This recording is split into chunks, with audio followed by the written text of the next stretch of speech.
오늘은 우리 아이들에게 정말 중요한 마그네슘에 대해서 이야기해 볼까 합니다. 마그네슘. 마그네슘의 가장 큰 역할은 우리 체내에서 수많은 바이오케미컬 리액션, 생화학적 반응이 일어나는데 그 생화학적 반응을 일으키는 데 필요한 엔자임의 코팩터로 쓰여요. 굉장히 어렵죠. 그러니까 우리가 음식을 먹고 여러 가지 영양소가 내 몸에 들어왔는데 그 영양소가 내 몸에서 이용이 되려면 쓰이려면 이 생화학적 반응이 일어나야 되는데 생화학적 반응이 일어나려면 또 그 중간에 효소가 필요해요. 그 효소가 작동을 해야 생화학적 반응이 일어나는 거예요. 근데 이 효소가 평소에는 가만히 있다가 이 조효소가 야, 너 빨리 일해야 돼. 이런 지시를 주면 이 효소가 작동을 하는 거예요. 그래서 생화학적 반응이 샤샤샥 일어나는 거죠. 그런데 그 지시를 주는 조효소로 우리 마그네슘이 쓰여요. 우리 체내 엔자임에 한 300에서 400여 가지 정도의 관여를 하는 조효소라고 해요. 굉장히 중요한 거죠. 그러니까 우리 몸이 뭔가 영양소가 들어와도 이 마그네슘이 부족하면 이 생화학적 반응이 일어나지가 않는 거예요. 예를 한번 들어보면 마이토콘드리아의 예를 한번 들어볼게요. 제가 말씀드렸지만 마이토콘드리아는 세포 내 에너지 공장이에요. 마이토콘드리아가 에너지 ATP를 생성하는 과정이 크랩 사이클인데 이 크랩 사이클이 말하자면 생화학적 반응이 일어나는 사이클이에요. 그 안에는 수많은 엔자임이 작용을 하는 거죠.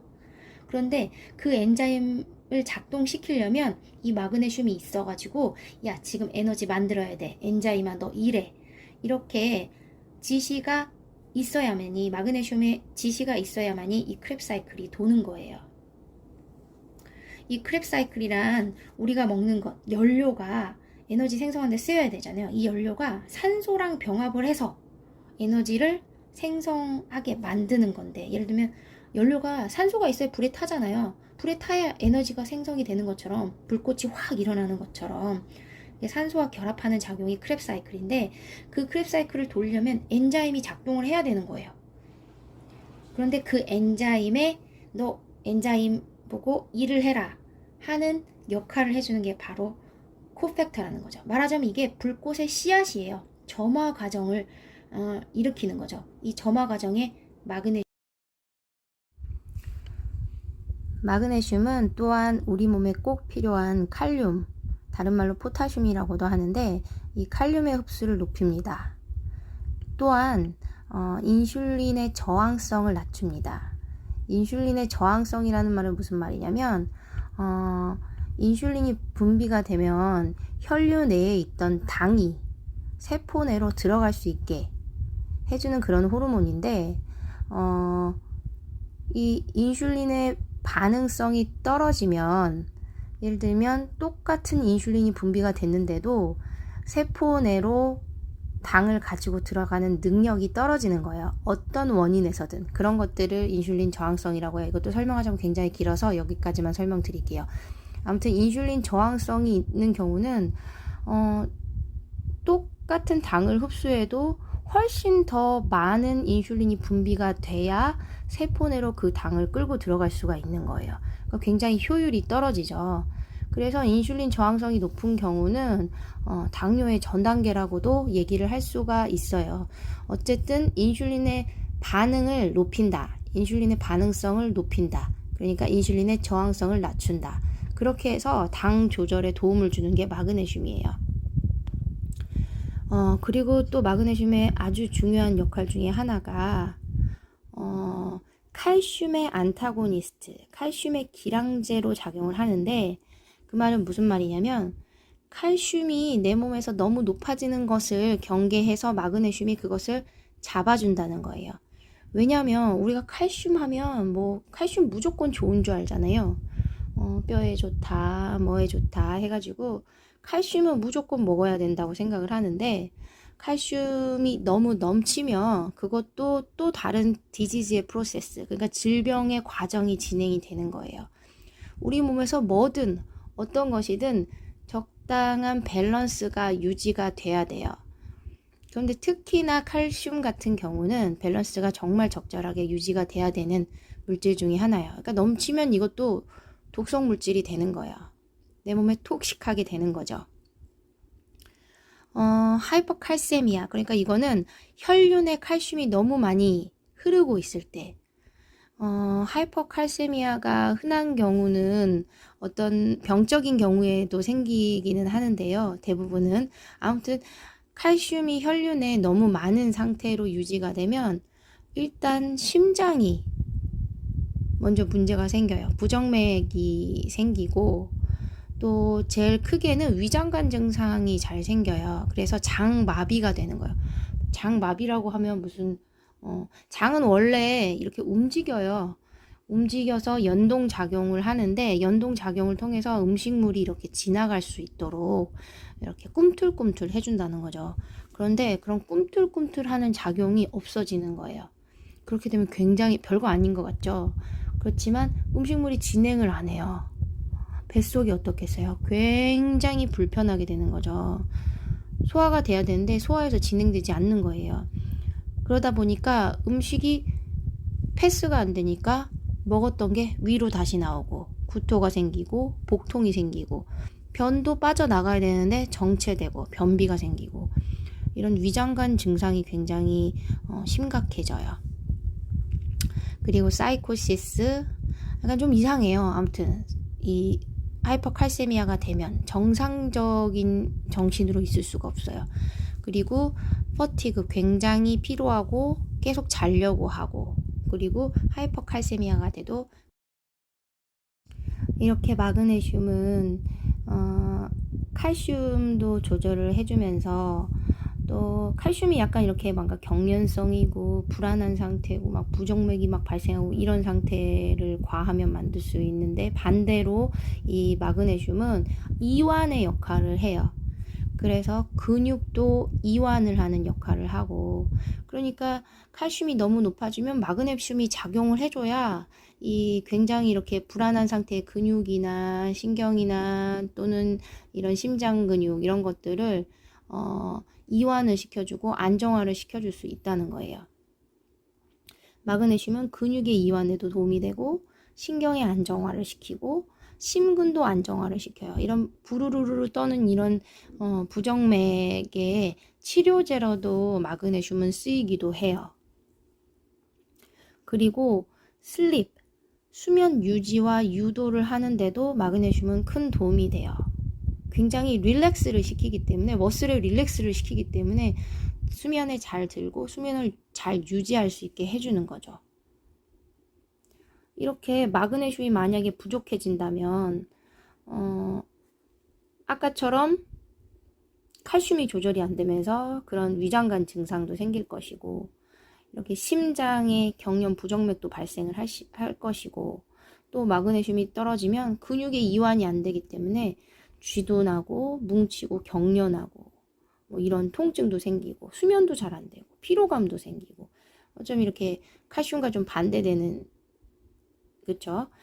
특히 이렇게 마그네슘이 떨어지면 장에 문제가 생기는데, 이 장이 이완이 안 되고 엄청 이렇게 타이트한 상태로 되는 거야. 마비, 이렇게 꽉 힘을 주고 있는 상태라고 해야 될까? 장이 꿈틀꿈틀 이렇게 부드럽게 이렇게 늘어져 가지고 이렇게 막 꿈틀꿈틀 하는 게 아니라 타이트하게, 지렁이로 지렁이는 좀 그런가? 뭐 이렇게 순대처럼 생긴 이렇게 장이 이렇게 확 늘어져가지고 꿈틀꿈틀꿈틀 해야 되는데, 정말 그 우리 순대 그 안에 속 꽉 찬 것처럼 타이트한 상태가 되면 굉장히 압박감과 통증이 생기고, 소화도 잘 되지 않고 변비가 진행될 수 있는 거죠. 그래서 우리 아이들이 사실은 이런 증상들이 굉장히 많잖아요. 마그네슘. 그렇다면 마그네슘은 왜 부족한 거고 왜 떨어질까요? 우리가 먹는 게 예전 같지가 않아요. 이 마그네슘은 이렇게 초록색 잎 채소 이런 것들이 굉장히 많거든요. 그리고 씨앗류, 이런 것들이 많은데 요새 아이들 먹는 거 보면 그런 거를 먹는 아이들이 많지가 않아요. 다른 아이들도 마찬가지죠. 우리 아이들만 그런 게 아니고. 근데 우리 아이들은 조금 더 악조건이 있긴 한데 어쨌든 충분한 그 마그네슘이 풍부한 음식의 섭취가 적다는 거예요. 실제로 우리가 접하는 음식들, 쉽게 접하는 음식들은 그런 것들이 굉장히 적고 너무 음식이 정제된 음식들이 많아요. 쌀만 해도 완전 깎아가지고 예쁜 부분, 맛있는 부분만 대부분 먹죠. 그리고 뭐 국수라든지 뭐 밀가루 음식, 쌀이라도 쌀도 정제된 쌀로 쌀국수 뭐 이런 것들 다 정제돼서 사실은 성분에 있어서 영양적인 면이 굉장히 결핍된 너무 그런 음식들만 접하게 되다 보니까 마그네슘을 공급받을 충분한 소스가 부족하다는 거죠. 그리고 어느 정도 이렇게 충분한 음식을 먹는다 하더라도 그 마그네슘을 흡수하기 어려운 장 상태인 경우 유익균보다는 유해균들이 많은 경우에 장에서 흡수가 좀 어려운 거죠. 이런 유익균들이 이런 미네랄들의 흡수도 돕고요. 문제는 유해균들은 흡수를 돕는 게 아니라 그것들을 장내로 이렇게 들어왔 음식물로부터 미네랄을 이렇게 흡수할 수 있게 도와주는 게 아니라 그 미네랄을 이 유해균들이 먹어치우는 거예요. 그러니까 기생하는 거랑 마찬가지죠. 숙주에 붙어가지고 좋은 거 지네가 먹고 안 좋은 거는 내뱉고 이런 식의 활동을 하는 아이들이 우리한테는 유해균이 되는 거죠. 장 상태가 그런 상태라면 흡수가 매우 어려운 거예요. 그러니까 일반 아이들과 어떤 차이가 조금 있을 수 있는지를 생각해 보실 수 있겠죠. 그리고 게다가 우리 아이들은 마이토콘드리아 디스펑션이 있기 때문에 미토콘드리아의 기능이 떨어지면 에너지 생성이 어렵다고 그랬잖아요. 이런 마그네슘을 포함해서 여러 가지 미네랄들을 사실 장세포가 에너지를 써가면서 ATP를 써가면서 적극적으로 흡수해야 되는 면이 있는데 그 기능이 떨어지기 때문에 적극적으로 흡수하지 못하고 그 효율이 떨어지는, 흡수하는 효율이 떨어지는 거죠.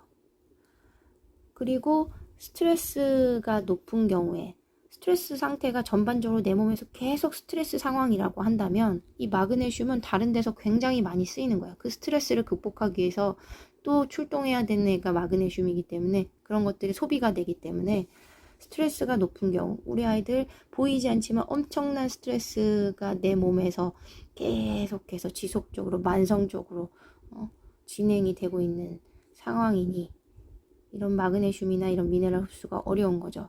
그리고 마그네슘을 흡수하는데 비타민 D가 굉장히 도움이 되는데 또 우리 아이들이 유전적으로 또 여러 가지 이유로 비타민 D가 부족합니다. 그러다 보니 마그네슘 흡수가 어려워요. 밑에 쪽 알코올이나 뭐 다이유레틱스, 그러니까 이뇨제 그리고 약물들의 영향 때문에 마그네슘의 흡수가 떨어진 거는 뭐 우리 아이들보다는 이제 성인들의 이야기겠지만 또 우리 아이들한테 약물을 먹이시는 분들도 있잖아요. 그런 약물의 이런 상호작용에 의해서 마그네슘 그렇다면 마그네슘이 체내에 떨어져 있는 거를 확인할 수 있는 그런 어떤 검사법, 테스트가 있느냐. 우리 보면 무슨 검사라고 생각하면 항상 첫 번째로 떠오르는 게 피검사잖아요. 그런데 이런 피검사를 통해서는 확인하기가 어려워요. 왜냐하면 이 마그네슘은 우리 몸에 들어와서 혈류 내에 계속 동동 떠다니는 게 아니에요. 굉장히 적극적으로 세포 내에 들어가서 하는 일이 굉장히 많기 때문에 우리 몸에 이렇게 들어오게 되면 대부분 세포 내로 이렇게 흡수가 돼요. 그래서 세포 내에서 활동을 한단 말이죠. 그러다 보니까 실제로 우리 몸에 존재하는 총 마그네슘의 한 1% 정도 내외가 혈액 내에 존재하는 거예요. 나머지는 다 세포 내에 있어요. 그러다 보니까 혈액 그 1% 전체가 얼마든 간에 1%는 어차피 미미한 양이에요. 정상인 사람도 정상이지 부족한 사람도 정상이지 않은 사람도 1%면 굉장히 미미한 수준이기 때문에 그 미미한 수준에서 혈액 내에서 체크를 한들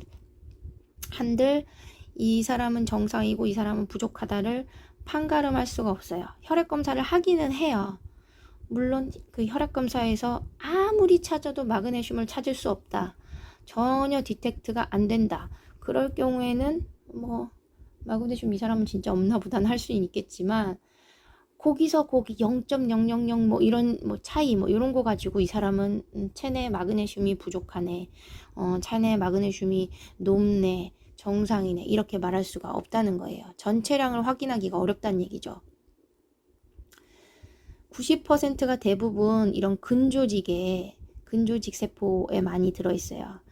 심장도 근육이에요. 심장세포. 그리고 또 이 장, 굉장히 길잖아요. 우리 체내 장 길이가 얼마나 길어요. 거기에 있는 그 모든 세포들의 이제 근육, 그쪽 세포에 있고, 뼈에도 있고, 90%가 그쪽에 있어요. 나머지 10%가 각 장기들과 뇌를 포함한 각 장기들에 있고요. 그래서 이것은 검사법으로 알 수가 없기 때문에 혈액 검사를 하더니 당신은 마그네슘은 정상이에요. 이런 말을 들었다. 괜찮습니다. 이런 말을 들었다. 사실은 그렇게 말할 수가 없는 내용이에요. 물론 정상 범위라는 게 있긴 있어요. 혈액 검사 그런 검사법마다. 그렇지만 그 안에 들었다고 해서 정상이고 그 안에 들지 않다고 해서 정상이 아니라는 얘기가 아닙니다. 절대로. 그래서 마그네슘의 부족은 검사법으로 아는 것이 아니라 증상으로 캐치. 마그네슘이 뭐 아주 많이 부족해서 부정맥이 발생해서 가슴이 너무 아파요. 가슴이 막 두근두근 거리고 지금 정신이 없고 쓰러질 것 같아요. 해서 오는 환자들의 경우에 마그네슘을 치료해야 되는 사람이 있는데 마그네슘을 주지만 그 사람이 혈액 검사에서 마그네슘이 정상 범위를 벗어나 있는 결과이느냐? 그렇지 않다라는 얘기입니다. 그 사람의 결과는 정상 범위 내에 있을 수도 있고 물론 정상 범위보다 적을 수도 있고요. 그렇단 이야기예요. 마그네슘이 풍부한 음식은 아까도 잠깐 얘기했지만 이렇게 씨앗류들, 아몬드, 호박씨 이런 거에 많대요. 그리고 초록잎 채소, 그리고 아보카도가 굉장히 좋은 음식인 거 아시죠? 마그네슘과 칼륨 모두 다 풍부한, 그리고 비오틴이 굉장히 많은 양질의 음식입니다. 그리고 초콜릿, 연어 이런 것들에 많대요. 문제는 이런 것들 왕창 먹어주지도 않고 이거를 왕창 먹어준다고 해도 흡수를 잘 못 시키고 적극적으로 이용도 못하고 유해균에게나 뺏기고 이런 게 문제라는 거죠. 그리고 마그네슘의 흡수를 높이는 것은 비타민 D와 B6가 흡수를 높이는 데 작용을 하고 있어요. 보충제로 먹여보시고 싶으신 분들도 있을 거예요. 이 마그네슘이 그냥 이렇게 잘 먹고 건강한 사람들에게도 인구의 한 60% 가까이의 사람들이 마그네슘이 모자라대요. 그래서 여기저기서 제시하는 이런 마그네슘의 권장량이 하루 남자는 400ml 정도, 조금 더 넘던가 그 정도고 여성의 경우는 300ml 조금 넘게 요 정도를 다들 제시를 하고 있는 것 같아요. 그런데 우리 아이들이 이제 보충제로 먹이려는 욕심은 일단은 충분한 마그네슘을 공급하고자 하는데, 보충제로 많이 먹이신다고 한들 400ml를 먹인다고 한들 우리 아이들이 400ml를 다 흡수하지 못한다는 거, 기대는 뭐 300ml 정도까지는 하시겠지만 그에도 못 미칠 수 있다는 거. 그렇지만 아무래도 그만큼의 마그네슘을 먹이려면 정말 먹여야 되는 음식량이 어마어마할 건데 그거를 사실은 채워주기가 쉽지 않다 보니까 어느 쪽을 선택하실지는 이제 부모님들의 선택이겠죠. 마그네슘의 효과 중에 하나가 이게 아까도 설명드렸지만 벽의 근육들을 이렇게 이완을 시키다 보니까 그렇게 되면서 이제 연동 운동이 시작되는 거예요. 늘어져 있으니까 이게 막 꿈틀꿈틀 움직이는 거예요. 그러면서 이제 변을 보게 만드는 거죠. 장 운동이 심해지면 변이 나오는 거예요. 움직여서. 그런데 이제 평소에 이제 변비라고 하면 변비기가 좀 있다라고 하면은 변을 보니까 수월해지니까 좋을 텐데 평소에 변이 무른 편이다 하면 그런 경우에는 이제 설사처럼 변이 나오는 경우가 있어요. 쭉쭉 완전히 묽게. 그러면 변이 이렇게 나오면 사실 설사처럼 쭉 나와버리면 마그네슘이 들어간들 흡수율도 또 걱정이 되잖아요. 과연 이거 흡수돼서 나오는 건가. 그런데 이제 변이 나오는 것과 마그네슘의 흡수량은 좀 다르지만 너무 빨리 진짜 먹자마자 쭉 한 경우에는 사실 오히려 다른 이제 미네랄이나 영양소들이 막 이제 흡수되지 못하고 밀려 나오는 게 아닌가 이런 염려도 할 수가 있어요. 어쨌든 간에 이렇게 변이 이렇게 묽어져서 너무 그게 걱정이 되신다고 하면은 마그네슘은 아주 서서히 굉장히 소량씩 이제 스타트를 해보셔야 돼요. 욕심이 있어가지고 처음부터 남들 먹이는 만큼 왕창 때려가지고 아이들이 막 설사 쭉쭉 하면서 힘들어가는 모습을 보시게 되면 금세 포기하시게 되는 거죠. 그런데 어떤 보충제든지 다 마찬가지예요. 그렇게 주시면 안 돼요. 정말 소량씩 아이가 먹었을 때 이거 아무 일도 안 일어나네 이런 생각이 드실 정도로 이렇게 소량씩 그리고 장기적으로 늘려갈 생각을 하셔야 돼요. 그렇게 해야지 보충제 누구는 이만큼 먹이더라 해가지고 그거 보고서 나도 이만큼 먹여야지 이렇게 땅 애한테 때려 넣는 게 아니라는 거예요. 마그네슘도 처음에는 예를 들면 100ml를 먹였다. 100ml 먹였더니 그냥 설사 쭉쭉쭉이더라 했는데 서서히 증량해서 100ml까지 가면 100ml 갔을 때 아무 일도 없이 정상적으로 다 흡수 가능할 수 있어요. 그렇게 이런 마그네슘 보충제 종류도 여러 가지가 있는데요. 뭐 크게는 이렇게 보이는 것 같아요. 한 4가지? 더 있어요. 뭐 마그네슘 킬레이트 뭐 이런 것들도 있고 마그네슘 사이트레이트가 흡수력이 좋대요. 이것저것 먹어보는 것도 괜찮은 것 같아요. 이걸 먹었을 때 어떤지 저걸 먹었을 때 어떤지 효과들이 조금씩 달라서 마그네슘 글리시네이트는 이런 설사를 일으키는 작용이 조금 덜 하대요. 그리고 굉장히 이완을 시켜주고 그래서 수면 유도나 수면 유지에도 굉장히 도움이 되고 체내 염증 반응도 낮추고 당 조절을 해주는 역할이 굉장히 크대요. 저는 글리시네이트를 조금 선호해요. 그리고 마그네슘 스레오네이트는 이게 뇌에 좋대요. 왜냐하면 이 마그네슘 중에서도 그 뇌를 둘러싸고 있는 BBB 혈뇌 장벽을 쉽게 통과하는 녀석이 스레오네이트래요. 이게 연구 결과가 여러 가지가 나와가지고 이게 치매 노인이나 나이 드신 분들한테 굉장히 인기 있는 마그네슘 종류예요. 인지 개선의 능력도 조금 다른 것보다도 뛰어나다고 스터디가 되어 있고 시냅스의 소실도 막아준다는 연구들도 있습니다. 저는 글리시네이트랑 스레오네이트를 지금 현재는 먹이고 있어요. 마그네슘 오로테이트는 운동하는 사람들한테 좀 좋다고 에너지를 높이는 능력이 조금 탁월하다고 해요. 마이토콘드리아에 이제 유입돼서 이용되는 효과가 좀 더 높은 모양이에요. 그래서 마이토콘드리아 펑션을 높인다고 합니다. 누군가 보충제를 우리 아이들에게 시작한다고 한다면 뭐부터 주는 게 좋을까? 라고 물어본다면 꼭 하나만 꼽아보라고 물어본다면 저는 마그네슘이 아닐까 생각을 해요. 일단은 안전하고 줬을 때 뭐 특별하게 뭐 부작용을 기대할 만한 그런 게 별로 크지 않고 오히려 이제 득이 될 만한 효과를 할 것들이 더 많고 그러니까 저는 마그네슘을 추천할 것 같고요. 그리고 우리 아이들한테도 정말 꼭 필요한 미네랄이기도 하고요. 우리 아이들이 굉장히 안정되지 못하고 불안하고 초조하고 방방 뜨고 이런 경우들이 많잖아요. 그래서 저는 마그네슘을 꼭 추천하고 싶습니다. 그리고 마지막으로 제 구독자님 중에 한 분이 제 장비 상태가 영 허술한 것 같다면서 마이크 하나를 선물로 보내주셨어요. 감사하단 말씀 마지막으로 전하고 여기서 끝마치겠습니다. 오늘도 영상 봐주셔서 감사합니다.